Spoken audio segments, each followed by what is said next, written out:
So it's the second day of the Origin camp down here in, or up here in Maine, 2023 at the time of recording this. And I got a couple questions last night when I was teaching and sort of running around and just talking with people. But it's the same question that I got from two different blue belts. It's something that's causing them to burn out. Their cardio doesn't last as long, and their grips, right? If you guys have that problem where your grips just feel like they're filled up with blood and you don't have the ability to grip fight long enough, then I'm going to share the tip with you in a second. Go find a good spot to do the video, and we'll jump into this question. I'll tell you what the question is in just a second.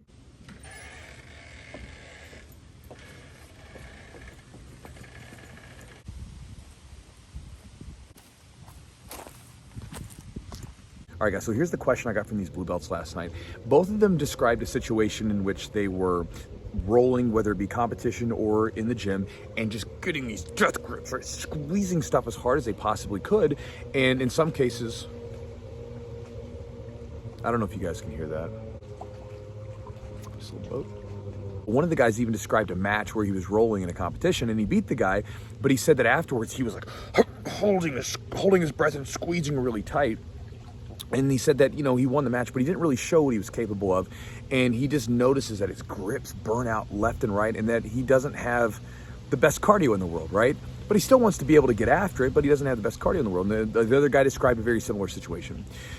And so, again, it's a good question. That's something that I know a lot of people suffer from. I see black belts and stuff that still hold their breath a lot, squeeze grips too tight that they should be squeezing on. It happens all the time. And it's something I had a lot of trouble with up until, I still had trouble with it later on, but especially up until I was like a blue and purple belt, it was a big problem. So much so that when I was competing as a blue, purple belt, white belt, my coach, one of their main cues that they would use with me was breathe, right? Because I was really bad about holding my breath, and then it just, as soon as you hold your breath, it gets everything tight.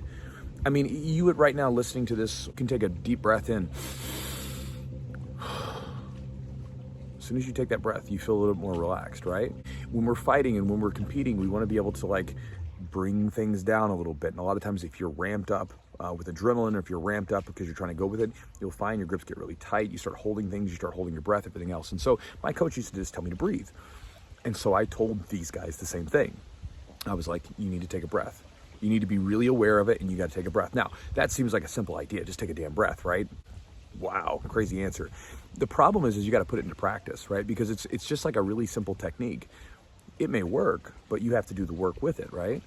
It's the difference, I talk about this on the channel a lot, it's the difference between being an executor and then being a collector.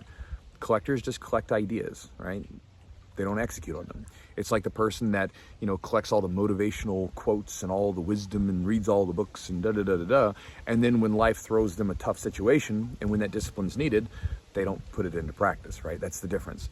We're at this camp here at the Origin camp, and Jocko's a part of it, right? And I'm sure Jocko has inspired millions of people to be more disciplined. But I'm sure there's also millions of people that listen to his podcast that have not made any behavioral changes because they're just not executing. And again, it's just the way it is. So for me, like when I was up until I was a purple belt's when I really made it in like an intentional practice. When I would roll, I would get to like pass guard, get to side control, and after that guard passing sequence where you're burning all that energy, scrambling and trying to pass, I would take a breath. If we scrambled and I got back to guard, take a breath. If anywhere we would get to a position that was a little bit more static, take a deep breath in. And I noticed that it helped me bring down my heart rate a little bit, keep me a little bit more calm in some of those uncomfortable situations. And it also did the thing which is important for these guys. It helped me relax my grips a lot, right? So like if I was grabbing something, I was grabbing it intentionally. I wasn't just grabbing and holding on to something because I'm freaked out or I'm anxious or nervous or whatever. I'm grabbing something because I'm trying to set up a technique, because I'm relaxed enough to think, right? And so that's an important idea, right? When you're rolling, everybody wants to be able to think a little bit and be able to set up your techniques and stuff like that. And that starts with your grips. And so you got to be very intentional with your grips. And you cannot be intentional if you're in like ultra fight or flight mode, your anxiety's ramped up, your adrenaline's going, and you're just squeezing tight. You got to relax. Easiest way to do that, right? And you are in control of this, right? Is to take a deep breath. I like 2 inhales. Deep exhale and relax a little bit. Now I'm not rolling with someone going, but I'll do a like that. And again, that helps me out a lot. And so again, that was my suggestion to them. And so again, if you're having trouble with this, if you get really tight grips, if you're burning out your forearms, if you find that a lot of times you burn out cardio-wise, but you have good cardio, but you still burn out when you're rolling, it's a really simple idea. Next time you're rolling, be very conscious of taking a moment to breathe along the way. And then when you take that breath and you're relaxing a little bit, right? Ask yourself, are those grips going to work for that technique, right? So that's the idea. Just a very simple idea that chewing, you gotta put it into practice. It's the difference between knowing and doing, right? You can know all kinds of stuff, but what really matters is what you do.